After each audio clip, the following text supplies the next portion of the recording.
this Groovy. I'm here with the legendary Colin Cantwell. We're at Vision Comics here in Denver, Colorado. How are you, sir? What was that? You're legendary. How are you? I was thinking, how old am I? Was what your next question. So you have an awesome book. We're doing a release today called Core Fires. If I may bring this up to the camera. So tell me about the book. Well, the book started a few technologies ago. Okay. And in fact, couldn't be resurrected to printing until recently. Okay. When the oldest technology and the next oldest and the next oldest and the one after that could all talk to each other. So that allowed me to finish the book. So you've had this in development for a while now. Yes. A couple decades? More. That's a labor of love right there. Oh, it's a fun story. Tell me what you can about the story. Oh, the story was, it was at the cutting edge of the way you could create and how it could be mysterious enough and unfolding enough. Mm-hmm. And I wanted to have the story structure just feel like it was friendly in that sense, okay, and that it was alive and not just me. So it definitely has a life of its own then. It does indeed. And that life kept evolving as the story grew itself. Okay. So what is the setting for Core Fires? Core Fires is set in a time when the rest of the galaxy is routine. Okay. And civilization is so well served by their robots, that it's all routine. And that's the way things are. So the core of that galaxy has this nebula in the center that's all wild gases that are a true active nebula that keeps co-evolving itself. And the only people that are sufficiently crazy to get in, you have to go in the tunnels of normal space in the core fire, and there are little settings along the way where people have way stations to service the ships that go through, and the lack of normal civilization has been exploited by many, but others are invigorated by the whole process. And the story starts off by revealing that also the creatures that have actually salted the whole galaxy with humankind are keeping some care of the core fire, and yet there's another problem, and that is that the evil of a preceding, more ancient than the galaxy, that ancient force is laying wait to overthrow the human progression and the gatekeeper progression. So it's quite an evolution happening. Are you sure it's fiction? It wasn't to me. As time went on and these interacted, it was an ongoing revelation of the interaction.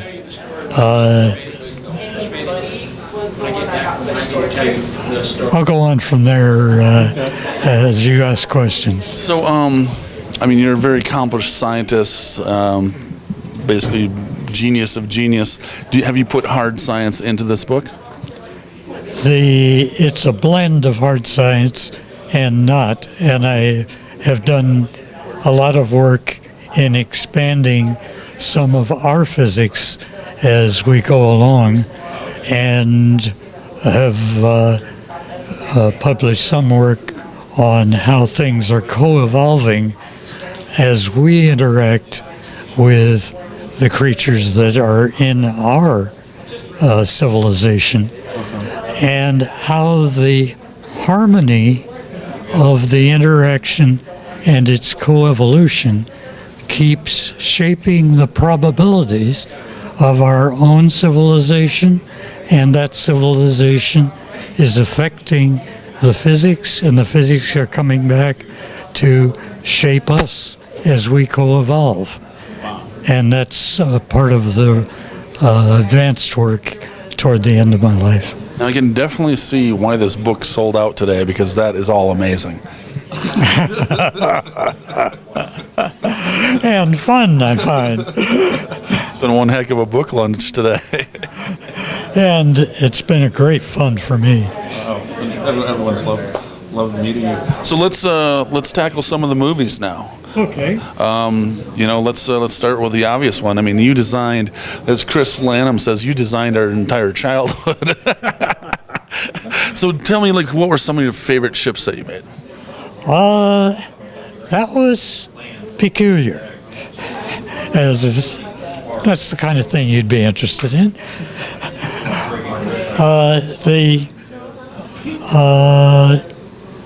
way that movies worked with fantasy and animation and space travel and so forth, I wanted to do a different kind of special effects scene, and I wanted to do a movie that, as people experienced from the start of the movie, it started unfolding so strongly that with the miniatures and so forth, that this became so entrancing and so exciting that they were in part of the story from soon after the get-go. And the key to that was it had to even start with the titles. And it had to, in that case, I had the crawl of the start disappearing into the distance from the foreground, and then ships started entering the picture and so on. Your ships, I mean, that's the reason that Star Wars is so cool. I mean, seriously, your creations are amazing. They were fun, and that was fun interacting with George Lucas. Cautioned him against letting anything out to start with, and he went and developed how he was going to shift to a studio that was more open to a really fresh vision, and one that would chance to survive from the very opening moments on through its story and then that story would tend to promulgate the next one, and the next one, and the next one. So, are you a fan of the films themselves? Yes. Yeah, enjoy them. Yeah. Because usually, like when you work on something, it's hard to actually enjoy the finished product. I guess when you're on the inside and then have to be on the outside. Was that weird at all?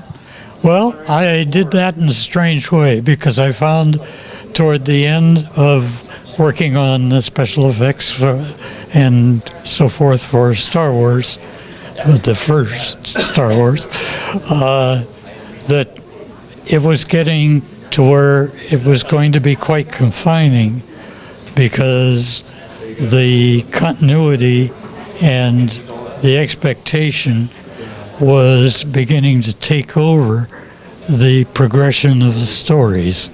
Okay. So I regretfully turned down George for doing the follow-ons, and that would free me up to help advance the industry and the way special effects were done.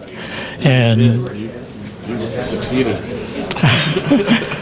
that was true, and it was also very enjoyable and very refreshing.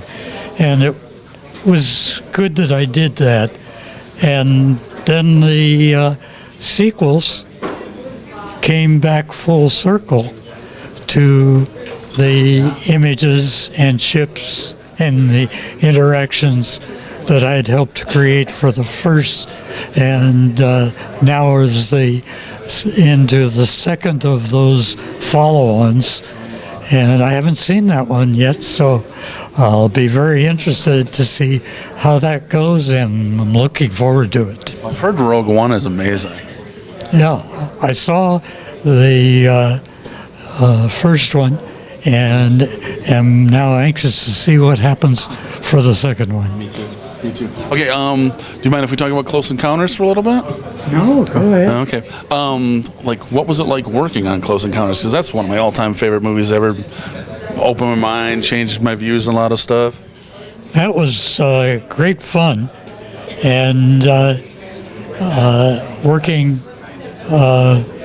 with, let's see, that was, who was the director? Spielberg, yeah.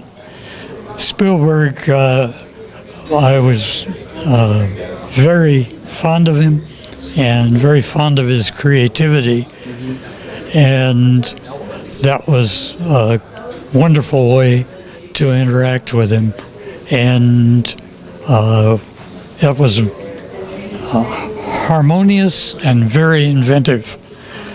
Right. So I really enjoyed that. I enjoyed your work too. Got to ask you about Kubrick, 2001: Space Odyssey. What was it what was that like working with that? That was different and surprising.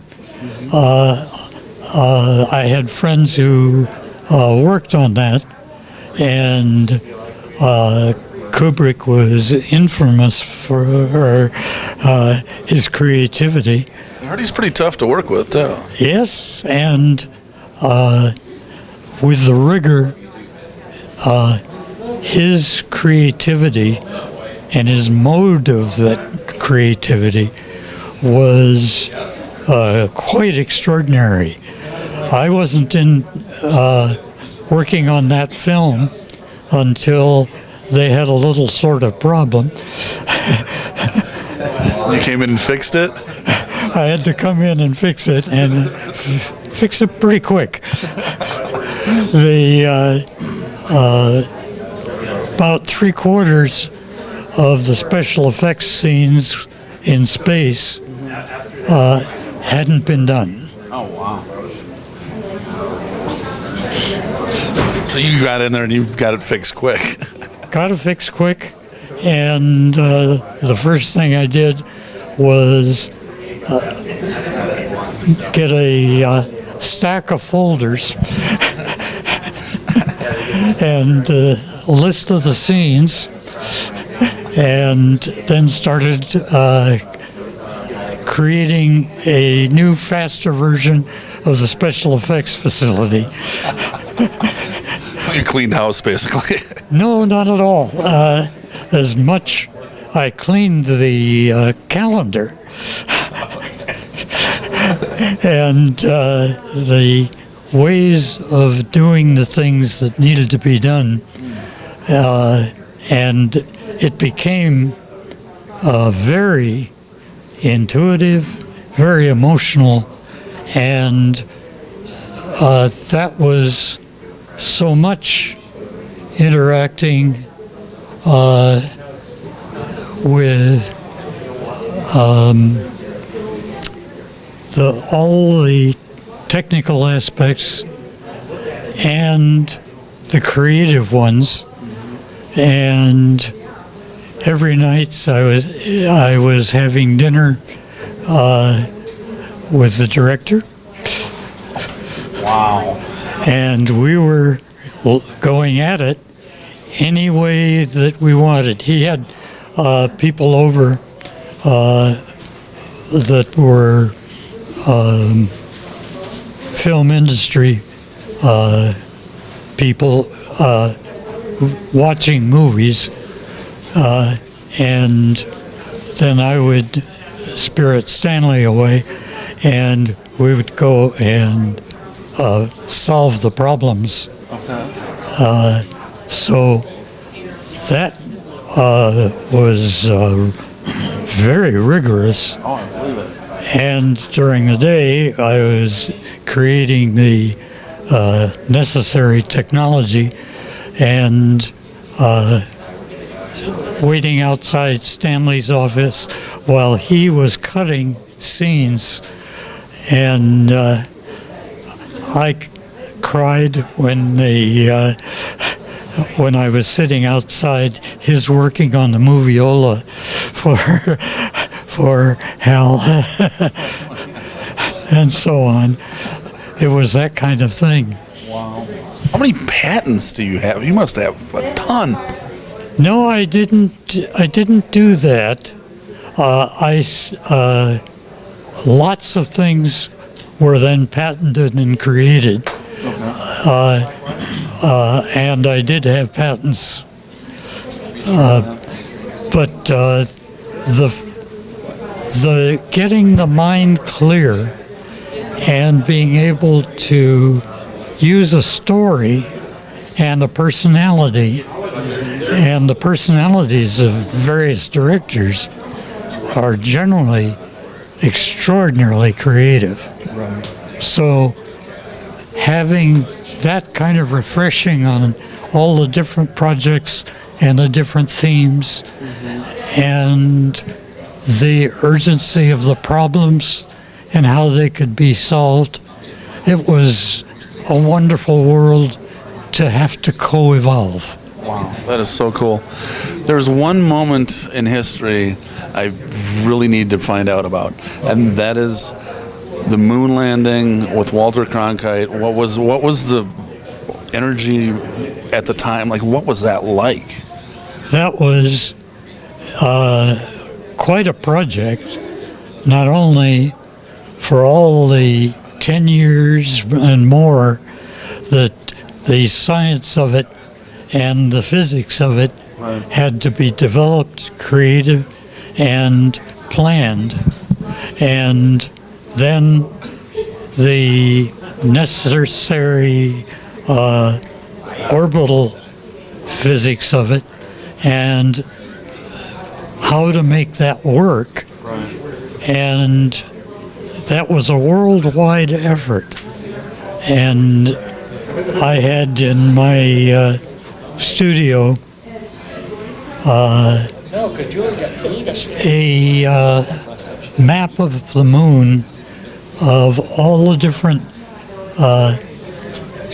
the suborbital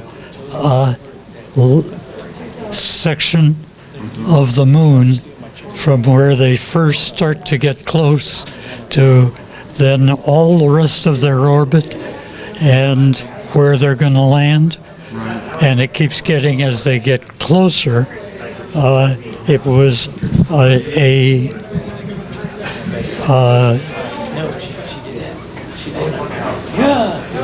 3D colored situation of their altitude and the terrain on the moon.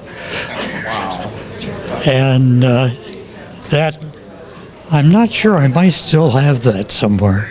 Really? Yes. Wow. That would be incredible. It was, but it became incredible in a very different way.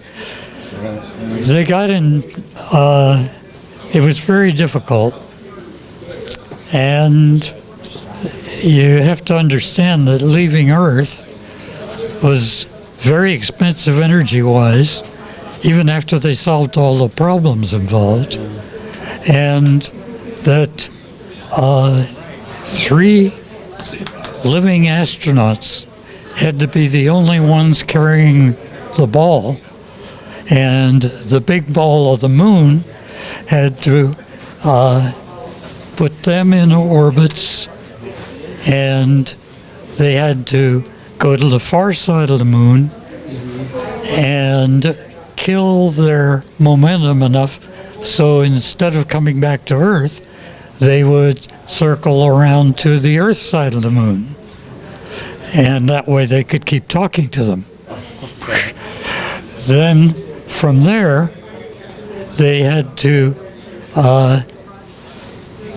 launch the other halfway around the moon of the spacecraft that was going to keep them alive, and the parts that had to assemble to do the rest of the half where they were opposite the Earth, losing contact with it, and had to go into an orbit that had to slow down and fall into the surface of the moon in the direction of Earth, so that they could talk about it and figure out if they were going to be able to come back. Yeah. And that was really iffy. Well, it turned out that I was right across the room.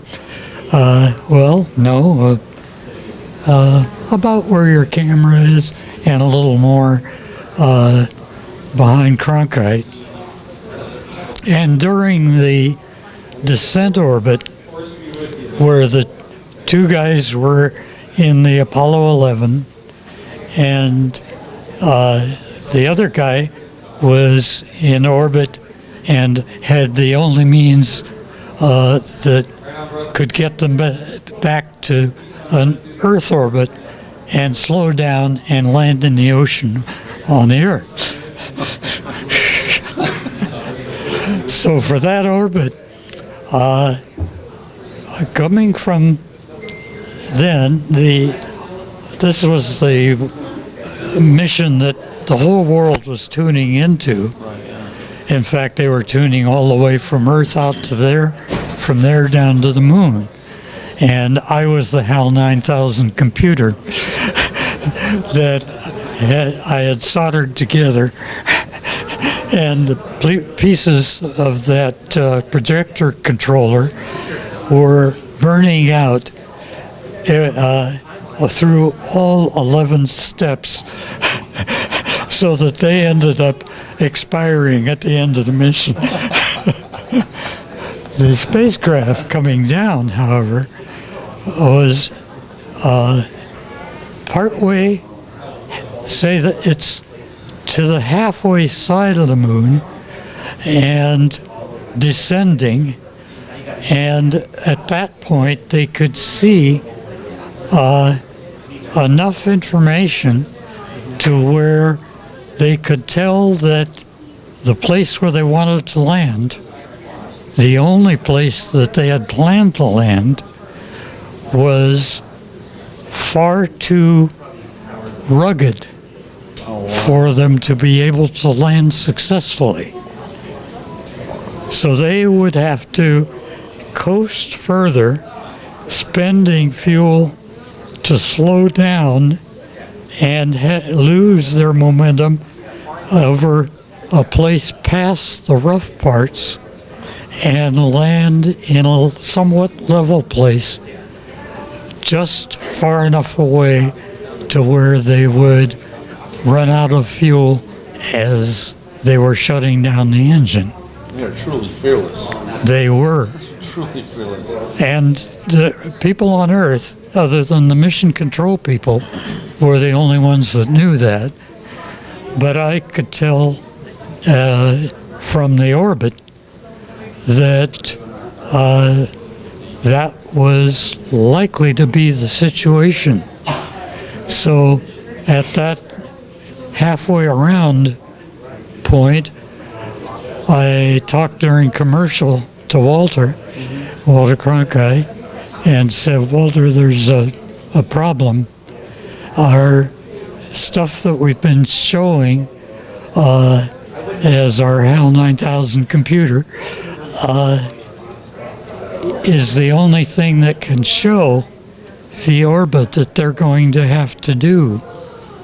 So it's fiction, and it's not the mission plan, but it's what the astronauts, if I'm correct, are going to have to do to survive on the last of their fuel that goes down in the lander and still leaves enough for it to get back to the guy who's waiting to pick him up on the far side again of the moon. Yeah.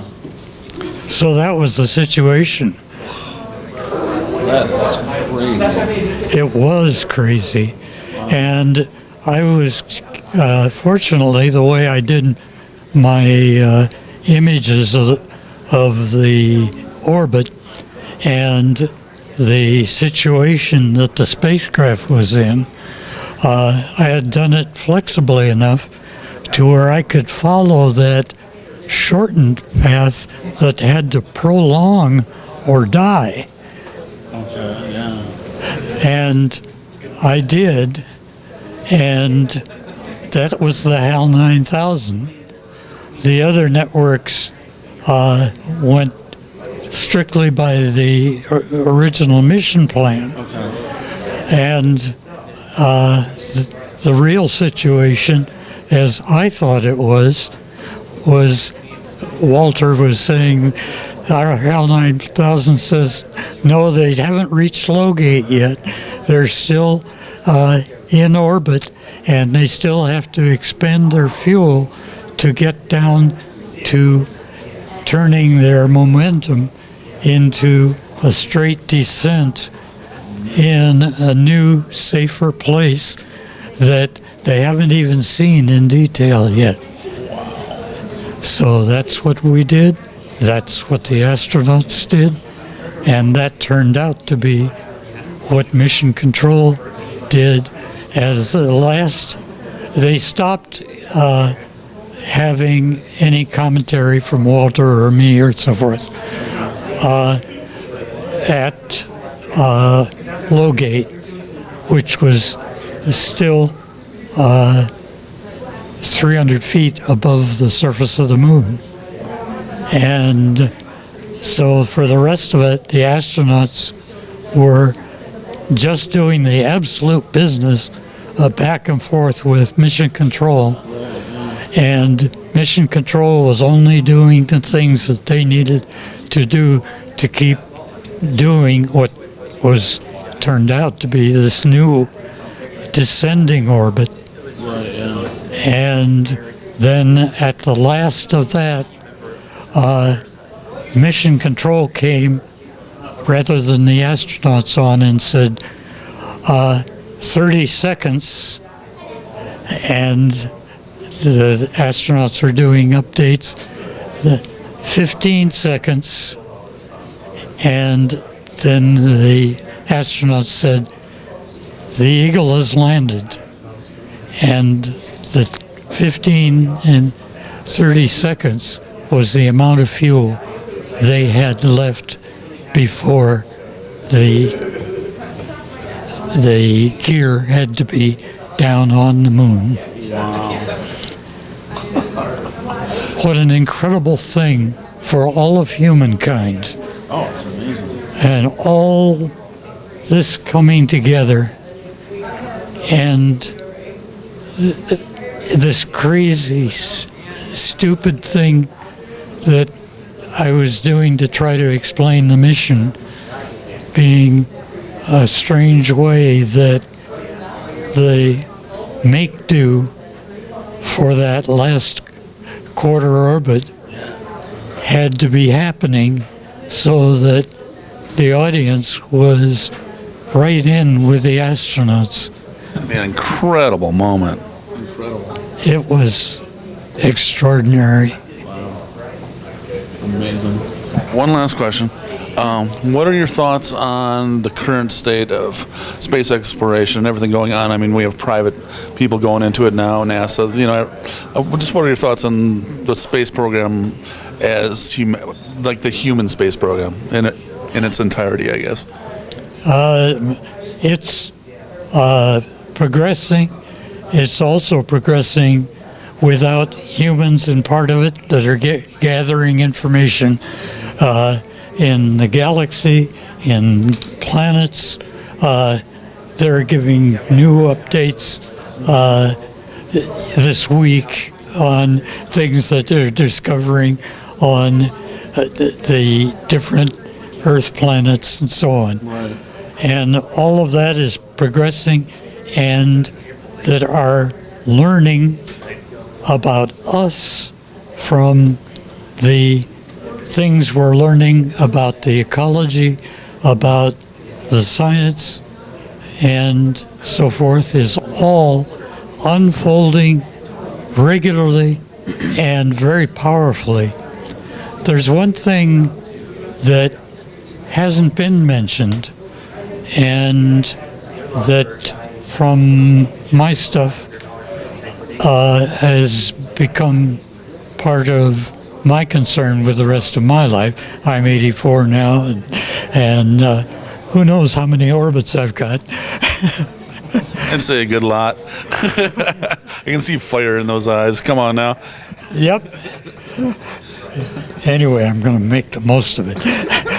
The thing that's happening is we're discovering the coevolution of even butterflies and so forth, animals, planets, and so on.